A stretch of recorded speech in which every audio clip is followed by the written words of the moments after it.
একদিকে open AI এর তৈরি শক্তিশালী চ্যাট জিপিটি, আরেকদিকে চীনের ডিপসিক। যুদ্ধের পিছনে চলছে আর একটি কৌশলী যুদ্ধ, আমেরিকা বনাম চীন। চলছে প্রযুক্তির উপর নিষেধাজ্ঞার রাজনীতি। আচ্ছা, এনভিডিয়া শেয়ার কেন পড়ে গেল? যে দেশ এতদিন ধরে চিপ আমদানিতে ব্যান্ড হয়ে আছে, সেই দেশ কিভাবে এত শক্তিশালী একটা এআই বট তৈরি করে ফেলল?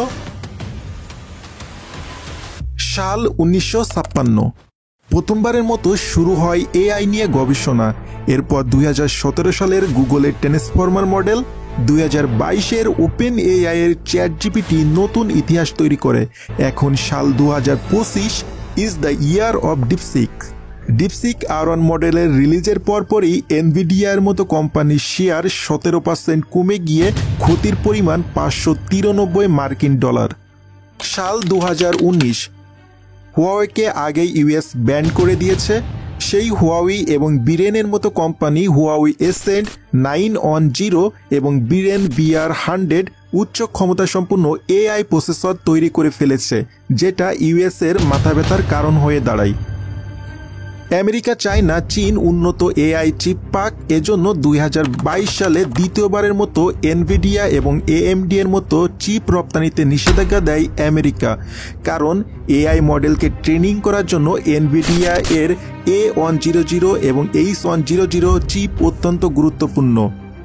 বাট সাল 2023 হাইফ্লার, অল্প কয়েকদিন গড়ে ওঠা একটা কোম্পানি, ওই হুয়াওয়ে এবং বিরেনের এআই প্রসেসরগুলো দিয়ে 10,000 এনভিডিয়া H100 চিপকে ট্রেনিং করে, যেগুলো চীন লিগালি আগে থেকেই কিনেছিল, এবং ডিপসিক নামে একটা এআই বট তৈরি করে বাজারে লঞ্চ করে দেয়।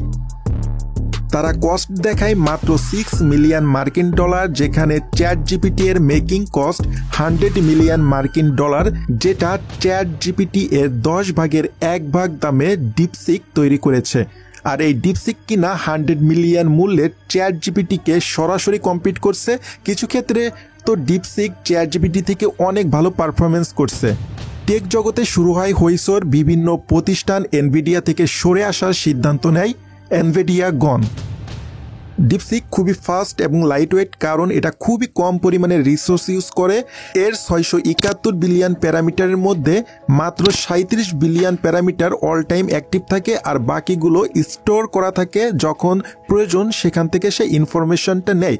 বাট চ্যাট জিপিটি 4 এর আনুমানিক প্যারামিটার হচ্ছে 1.2 ট্রিলিয়ন এবং এটা সবসময় অ্যাক্টিভ থাকে, যার কারণে চ্যাট জিপিটি কিছুটা স্লো, যার কারণে ডাটা প্রসেস করতে গিয়ে চ্যাট জিপিটি অনেক সময় ভুল করে ফেলে। দুইটা এআই বটের ডাটা প্রসেসিংয়েও ভিন্নতা রয়েছে। চ্যাট জিপিটি হিউম্যান ফিডব্যাকের মাধ্যমে শেখে, এছাড়া ইন্টারনেটের যত বুক, আর্টিকেল, জার্নাল, ওয়েব রয়েছে সবগুলো চ্যাট জিপিটি অ্যাক্সেস করতে পারে। ডিপসিক চীনের সেন্সরশিপ পলিসি অনুযায়ী বিশেষভাবে টিউন করা, যার কারণে খুবই স্ট্রিক্টলি এটা নিয়ন্ত্রণ করে চীন, যার ফলে চীনের রাজনৈতিক কোনো প্রেক্ষাপট নিয়ে ডিপসিককে জিজ্ঞাসা করা হলে সে কিন্তু অ্যান্সার করে না। কোন কাজের জন্য কোনটি ভালো, চ্যাট জিপিটি নাকি ডিপসিক? ডিপসিক চাইনিজ ভাষায় দুর্দান্ত ডাটা অ্যানালাইজ করতে পারে, ভালো ভালো ম্যাথ ক্যালকুলেশন করতে পারে step by step. ChatGPT multi ল্যাঙ্গুয়েজে এক্সপার্ট, ক্রিয়েটিভলি কোনো টাস্ক করতে পারে, স্ক্রিপ্ট রাইটিং করতে পারে। চ্যাট জিপিটি ভালো ব্লগ লিখতে পারে, বাট ডিপসিক চাইনিজ ভাষার জন্য বেশি কার্যকর। কোডিংয়ের ক্ষেত্রে চ্যাট জিপিটি একটু এগিয়ে, কারণ পাইথন, জাভা স্ক্রিপ্ট ইত্যাদিতে চ্যাট জিপিটিকে স্পেশালভাবে ট্রেনিং করা হয়েছে। তাহলে ভবিষ্যতে কি হবে? চীন কি আমেরিকার এআইকে হারাবে, নাকি ওপেন এআই আরও অপটিমাইজ হয়ে আরও বেশি শক্তিশালী হবে? আপনার মতামত কমেন্টে জানান, আর ভিডিওটি ভালো লাগলে লাইক, শেয়ার আর সাবস্ক্রাইব করে দিতে ভুলবেন না।